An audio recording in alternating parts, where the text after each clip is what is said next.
Oi, eu sou o Xamã e sejam todos bem-vindos ao meu canal. Se você é uma pessoa que é nova por aqui, eu te convido a se inscrever aí, clicando no botão vermelho que tá aí abaixo, escrito inscreva-se. E peço também que ative o sino das notificações, porque assim toda vez que eu enviar um vídeo novo, o YouTube te notifica. E se quiser também me siga no meu Instagram, que é esse aqui que aparece na tela. Então, dados os recados, vamos pro caso. No ano de 1926, a Europa foi cativada pela história de Eleonor Zungun, uma camponesa analfabeta de 13 anos da Romênia, afligida por estigmas e possivelmente possuída pelo diabo. Eleonor começou a mostrar sinais de possessão em sua puberdade. Ela se lançava pela sala e lançava objetos pelo ar, por meio do que sua família acreditava ser telecinese. Ela também desenvolveu arranhões estranhos e marcas de mordida em seu corpo, feridas que sua família não acreditava serem auto-infligidas. A família procurou a ajuda de um padre local e Leonor foi enviada para o convento de Gorovei. Lá eles realizaram um exorcismo completo, mas os estranhos fenômenos continuaram. Desesperada por ajuda, a família dela a mandou para um asilo psiquiátrico. Felizmente ou infelizmente para Eleonor, uma condessa rica chamada Zoe Wasiko Serek ouviu falar de sua situação e, sendo fascinada pelo sobrenatural, a condessa resgatou a jovem do asilo e ofereceu-lhe um lar. Mas como nada é de graça, o que Zoe queria na verdade era estudar a garota. Eleonor viajou com a condessa para Londres, onde se tornou o alvo da Sociedade de Pesquisa Paranormal. Eles fotografaram evidências do que acreditavam ser marcas nos braços e mãos dela, e registraram as próprias experiências da condessa com as habilidades telecinéticas de Eleonor. Na casa que as duas compartilhavam, móveis pesados flutuavam pela sala ou se moviam inesperadamente. Segundo a condessa, um sapato de salto alto voou pela sala e bateu na parede, e um tinteiro se sacudiu sobre seus convidados.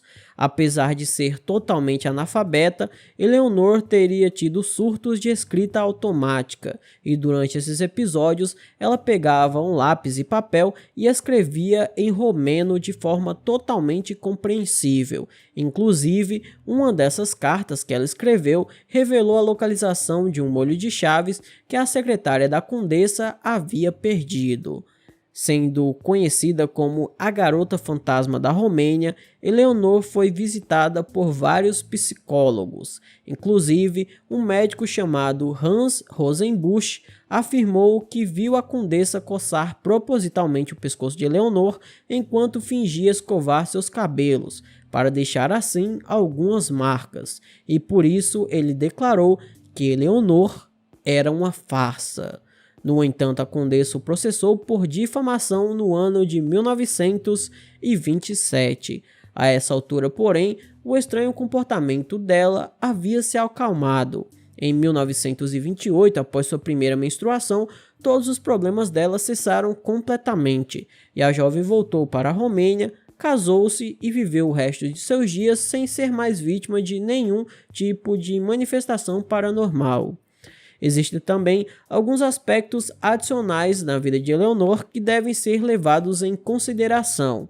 Aparentemente, sob os cuidados da condessa, a jovem revelou ter sido vítima de agressão sexual desde muito jovem. Muitos teorizaram que ela desenvolveu uma obsessão pelo diabo por causa desse evento traumático, e essa era uma forma dela canalizar sua raiva. Mas independente do que realmente tenha acontecido com Eleonor Zungun, seu caso se tornou um dos mais importantes casos de possessão demoníaca de toda a história.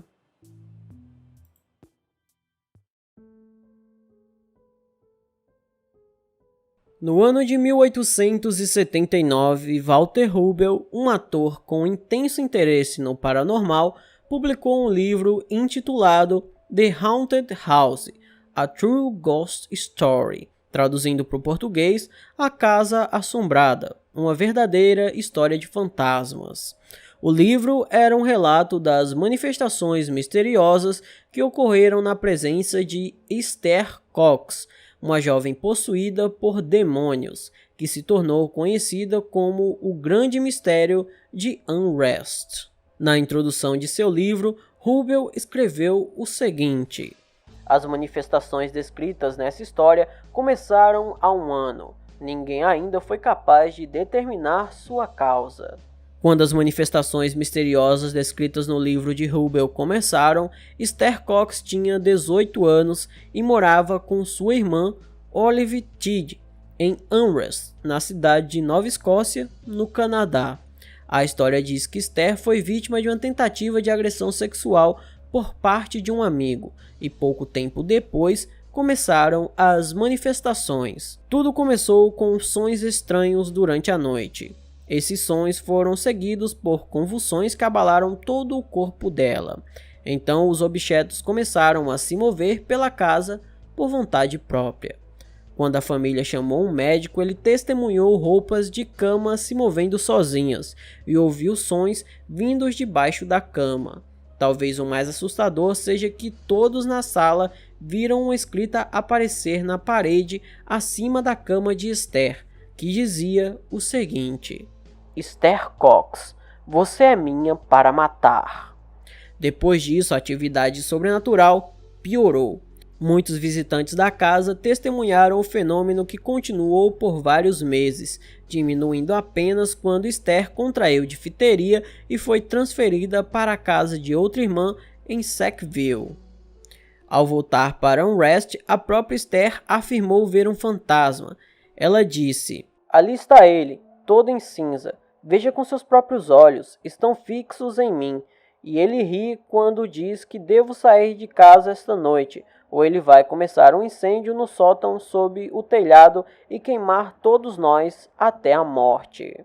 É nesse ponto que entra Walter Rubel, que tinha ouvido falar do caso e no verão de 1879 viajou para Unrest para alugar um quarto na mesma casa onde residia Esther. Durante seu tempo lá, ele afirmou ter testemunhado objetos se moverem por conta própria ou aparecerem do nada, e os incêndios começaram espontaneamente. Ele também testemunhou alguns dos ataques dolorosos de Esther e afirmou ter se comunicado com vários espíritos presentes.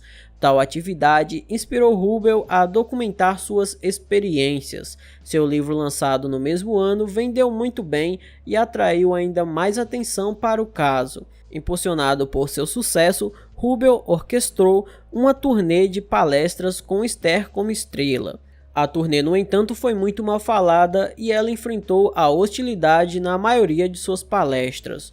Quando as reclamações se tornaram insuportáveis, Esther voltou para Unrest. Após seu retorno, ela tentou deixar seu passado assombrado para trás e conseguiu um trabalho com um fazendeiro local, até que o celeiro dele pegou fogo.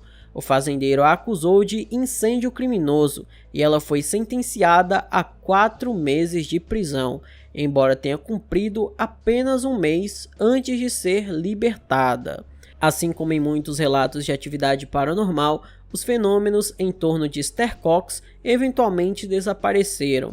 Ela passou a viver uma vida relativamente normal após o incidente do celeiro, casando-se 2 vezes e falecendo em 1912. Embora a história dela tenha sido rejeitada pelos acadêmicos nos anos seguintes, aqueles que testemunharam o grande mistério de Unrest continuaram a atestar a atividade sobrenatural que ocorria em torno da jovem da Nova Escócia.